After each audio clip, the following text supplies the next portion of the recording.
धर्मा किशोरी लाल की बड़ी हवेली में काम करता था।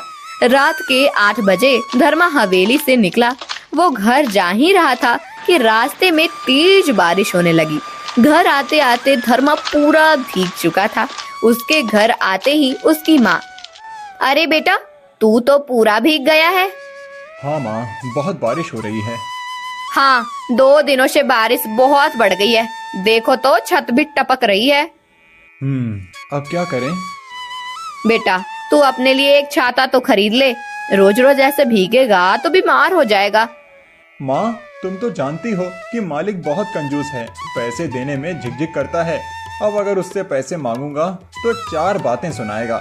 जाने दो, कुछ दिनों में तनख्वाह आ जाएगी, तब देखूंगा। दरअसल धर्मा के पिताजी ने कुछ सालों पहले किशोरी लाल से कर्जा लिया था। बाद में धर्मा के पिताजी का देहांत हो गया। पैसे वसूलने के लिए किशोरी लाल ने धर्मा को अपने हवेली पर काम के लिए रख लिया। वो धर्मा को जितनी भी तनख्वाह देता उससे आधी काट लेता था। धर्मा को बहुत कम पैसे मिलते थे। जैसे तैसे उसका गुजारा हो रहा था। 2 दिनों के बाद, धर्मा, आज फिर से इतना भीग गया है। हाँ, आज तो ठंड भी लग रही है और सर भी भारी हो गया है। शांति ने धर्मा के माथे को हाथ लगाकर देखा। अरे, तुम्हें तो बहुत बुखार है। मैंने कहा था ना कि बारिश में भीगकर बीमार हो जाओगे। तुम कपड़े बदल लो, मैं तुम्हारे लिए काढ़ा बनाती हूँ। अगले दिन धर्मा का बुखार उतर गया। उस रात भी धर्मा भीगते हुए घर आ रहा था। बारिश बहुत तेज थी। आज फिर से उसे बुखार आने लगा था। धर्मा ने सोचा कि कुछ देर रुक जाता हूँ, बारिश थोड़ी कम हो जाएगी, फिर आगे जाता हूँ। वो एक पेड़ के नीचे खड़ा हो गया। उसने देखा कि पेड़ के नीचे पहले ही एक बूढ़े बाबा खड़े हैं। बूढ़े बाबा धर्मा को देखकर, बेटा, ये लो, तुम ये छाता लो और अपने घर जाओ। बाबा, अगर मैंने ये छाता ले लिया तो फिर आप क्या करेंगे? मुझसे ज़्यादा तो आपको इसकी ज़रूरत है। आप भीग गए तो आप बीमार हो सकते हैं। बेटा, मेरा घर यहीं पास में है और मेरा बेटा गाड़ी लेकर आ रहा है। मैं तो आराम से चले जाऊंगा, लेकिन तुम बहुत भीग गए हो और शायद तुम्हें सर्दी भी लग रही है। तुम छाते को ले जाओ और इसे इस्तेमाल करो। बाबा, मेरे पास पैसे नहीं हैं। मैं ऐसे ही कैसे छाता ले जाऊं? कोई बात नहीं बेटा, तुम एक अच्छे इंसान हो। तुम अपनों से ज्यादा दूसरों की सोचते हो। तुम इसे ले जाओ। मैं जल्दी ही इसके पैसे दे दूंगा। धर्मा छाता लेकर चला गया। कुछ दूर जाने के बाद धर्मा ने पीछे मुड़कर देखा तो वो बूढ़े बाबा गायब हो गए थे। धर्मा को ये बात बहुत अजीब लगी। वो आगे चलने लगा। वो आगे बढ़ रहा था, तभी उसने देखा कि उसके आसपास की जमीन सूखी हुई थी। धर्मा को कुछ समझ नहीं आया। जहाँ धर्मा खड़ा था वहाँ जमीन सूख रही थी। धर्मा जैसे ही आगे बढ़ा, आगे की जमीन सूखी हो गई। जहाँ तक धर्मा का छाता फैला हुआ था वहाँ सूखती जा रही थी। धर्मा बहुत अचंभे में पड़ गया। वो जल्दी जल्दी घर आ गया बेटा। अरे वाह, तूने छाता भी खरीद लिया। लगता है मालिक ने पैसे दिए हैं आज। नहीं माँ, आज तो मेरे साथ कुछ अजीब ही हो रहा है। बहुत बारिश हो रही थी।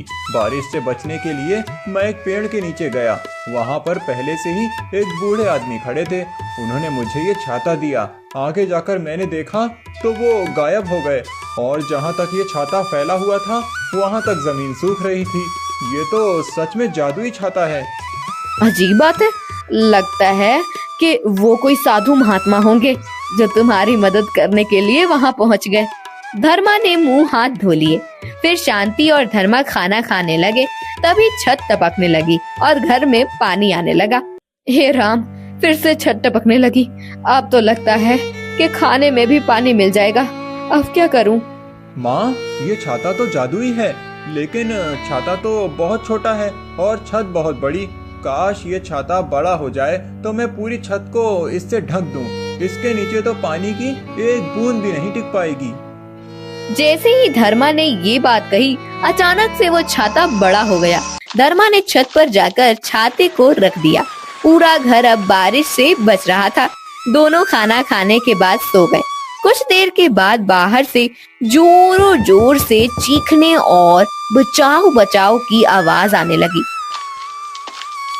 धर्मा ने दरवाजा खोलकर देखा तो पूरे गांव में पानी भरा हुआ था। सब गांव वाले इधर उधर भटक रहे थे। पूरे गांव में अफरा तफरी मची हुई थी। तभी अरे धर्मा, चलो भागो यहाँ से। देखो सभी जगह पर पानी भर रहा है। अपनी जान बचानी है तो मौसी को ले लो और चलो।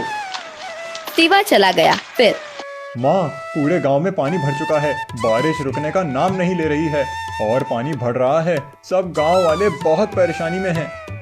अब क्या करें, कैसे बचाए सबको? माँ, मेरे दिमाग में एक तरकीब है। जैसे कि इस छाते ने हमारे घर को बारिश से बचाया है, वो पूरे गांव को भी बचा सकता है। हाँ, ये सही है। इस मुसीबत हमारा फर्ज बनता है कि हम उनकी मदद करें। तुम बिल्कुल सही कह रहे हो बेटा, जाओ ऐसा ही करो। फिर धर्मा बाहर आया। उसने अपने हाथ जोड़े और हे जादुई छाते, मैं तुमसे विनती करता हूँ कि जैसे तुमने अपना आकार बड़ा करके मेरे घर की रक्षा की है, वैसे ही मेरे गांव की रक्षा करो। मेरे गांव वाले बहुत बड़ी मुसीबत में हैं और मुझे मेरे भाई बंधुओं की मदद करनी है। जैसे ही धर्मा ने छाते से विनती की, छाते ने अपना आकार बहुत ज्यादा बड़ा कर लिया। धर्मा छाते को लेकर गांव आकर खड़ा हो गया। धर्मा को इतना बड़ा छाता लेते हुए जाते देख सब गांव वाले उसके पीछे जाने लगे। जैसे ही धर्मा खड़ा हो गया, उसके आसपास की जमीन का सारा पानी सूख गया। सब गांव वाले उस छाते के नीचे आकर खड़े हो गए। उस जादुई छाते को देखकर सभी लोग हक्के बक्के हो गए थे। कुछ देर के बाद बारिश रुक गई। धर्मा, ये पास के गांव के मुखिया हैं। इनके गांव में बहुत बारिश हो रही है। नदी में बाढ़ आने का खतरा है। गांव के निचले इलाके में पानी भरना शुरू हो गया है। ये तुम्हारे जादुई छाते के बारे में सुनकर यहाँ आए हैं। इन्हें तुमसे मदद की बहुत उम्मीद है। जरूर सरपंच जी, मैं इनके साथ इनके गांव जाने के लिए तैयार हूँ। धर्मा मुखिया के साथ चला गया। धर्मा ऐसे ही अपने अड़ोस पड़ोस के गांव में जाने लगा। कुछ ही दिनों में धर्मा बहुत मशहूर हो गया। किशोरी लाल ने धर्मा की भलाई और उसने जो गांव के लिए जो किया वो देखकर अपना दिल बड़ा किया और धर्मा का सारा कर्जा माफ कर दिया। धर्मा को अब थोड़े पैसे मिलने लगे थे। एक दिन जब धर्मा और शांति घर पर नहीं थे, तब दो चोरों ने आकर धर्मा का जादुई छाता चुरा लिया। जब धर्मा घर वापस आया तब माँ, छाता अपनी जगह पर नहीं है। आपने कहीं और रखा था क्या? नहीं तो मैंने तो उसे हाथ भी नहीं लगाया।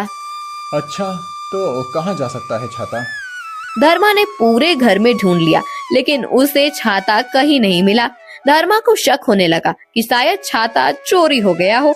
धर्मा सरपंच के साथ मिलकर पुलिस में गया और साहब, मेरा छाता कहीं गुम हो गया है। मुझे शक है कि वो चोरी हो गया है।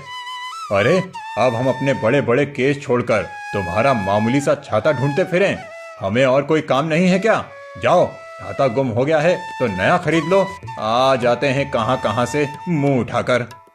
साहिब, धर्मा का छाता मामूली नहीं था, जादुई छाता था। ये वो धर्मा है जिसने पिछले कुछ दिनों में कई गांव वालों को बारिश के पानी में डूबने से बचाया है। हाँ साहब, मेरे छाते का मिलना बहुत जरूरी है। सर, मैंने भी उस जादुई छाते के बारे में सुना है। हमें ढूंढना चाहिए। धर्मा और बाकी सबकी बात सुनकर पुलिस हवलदार के साथ धर्मा और सरपंच को लेकर छाता ढूंढने चले गए। बहुत देर ढूंढने के बाद भी कोई सुराग मिल नहीं रहा था। अचानक बारिश शुरू हो गई। सरपंच और पुलिस ने अपना छाता खोला। तभी धर्मा को याद आया कि उसके जादुई छाते के नीचे जमीन सूखी हो जाती है। फिर साहिब, सुराग मिल गया, सुराग मिल गया। कैसे? साहिब, मेरे जादुई छाते की खासियत ही वही है। आप देखिए ना, आपने अपना छाता खोला हुआ है। आपका आधा शरीर तो बारिश में भीगने से बच रहा है, लेकिन नीचे आप और ज़मीन भीग रही है। लेकिन मेरे छाते के आसपास की ज़मीन सूख जाती है। अच्छा, ये तो बहुत बढ़िया सुराग है। चलो फिर, हमें ढूंढने में आसानी हो जाएगी। पुलिस और बाकी सब रास्ते पर देखने लगे। रास्ते में जहाँ जहाँ जगह सूखी हुई थी, उस रास्ते से आगे जाने लगे। सब जाते जाते गुफा तक आकर पहुँचे। गुफा के अंदर दो चोर बात कर रहे थे। अरे भाई, आखिर हमने ये जादुई छाता चोरी ही कर लिया। अरे वो तो ठीक है, लेकिन इसमें जादू क्या है, मुझे तो अभी तक पता ही नहीं चला। अरे वो तो मुझे भी नहीं पता, लेकिन जादुई है, ये बात काफी है। अब हम इसे बेच देंगे और बहुत कमाएंगे। दोनों चोर बातें कर रहे थे, तभी पुलिस ने दोनों को पकड़ लिया। उन दोनों को देख ये वही दोनों चोर हैं जिसकी तलाश हम पिछले 6 महीने से कर रहे थे। इन्होंने पूरे शहर में इतनी जगहों पर चोरियां की हैं। हर बार ये हमें चकमा देकर भाग जाते थे। धर्मा, तुम्हारी वजह से इन दोनों चोरों को आज हम पकड़ पाए हैं। अगर आज तुम अपने जादुई छाते के लिए हमारी मदद मांगने ना आते तो शायद आज भी ये हमारे हाथ ना लगते। तुमने बहुत बड़ा काम किया है, तुम्हारा बहुत बहुत धन्यवाद। साहिब, ये तो मेरा कर्तव्य था और मुझे पता था कि ये वही चोर होंगे। मैं तो बस अपने छाते की खोज में था, बल्कि मुझे तो आपका धन्यवाद करना चाहिए। आपने मेरा छाता चोरी होने से बचाया। आज तक हमें कोई नहीं पकड़ पाया, लेकिन आज आप कैसे पहुंचे हमारे अड्डे पर? इसी जादुई छाते की वजह से। तुम अपने घमंड में इतने चूर थे कि तुमने शायद गौर ही नहीं किया इस छाते की खासियत पर, और इस छाते के आसपास की जमीन सूख जाती है। इन चोरों पर 1 लाख रुपए का इनाम था।